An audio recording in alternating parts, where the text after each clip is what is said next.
এক দশক আগে ব্লগার ও লেখক অভিজিৎ রায় হত্যা মামলায় যাবজ্জীবন কারাদণ্ডপ্রাপ্ত শফিউর রহমান ফারাবীকে জামিন দিয়েছেন হাইকোর্ট। বিচারপতি জাকির হোসেন ও বিচারপতি কে এম রাশেদুজ্জামান রাজা সমন্বয়ে গঠিত হাইকোর্ট বেঞ্চ বুধবার এ রায় দেন।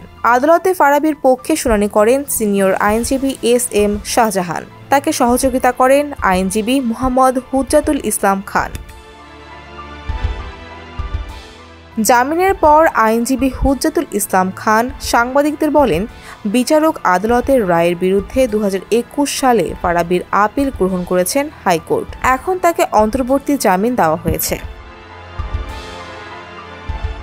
2015 সালের 26 ফেব্রুয়ারি রাতে ঢাকা বিশ্ববিদ্যালয় এলাকায় প্রকাশ্যে কুপিয়ে হত্যা করা হয় মুক্তমনা ব্লগের প্রতিষ্ঠাতা ও লেখক অভিজিৎ রায়কে। ওই ঘটনায় করা মামলায় 2021 সালের 16 ফেব্রুয়ারি ঢাকার সন্ত্রাসী বিরোধী বিশেষ ট্রাইব্যুনাল 5 আসামিকে মৃত্যুদণ্ড ও শফিউর রহমান ফারাবীকে যাবজ্জীবন কারাদণ্ড দেন। পরবর্তীতে ওই রায়ের বিরুদ্ধে হাইকোর্টে আপিল করেন ফারাবী।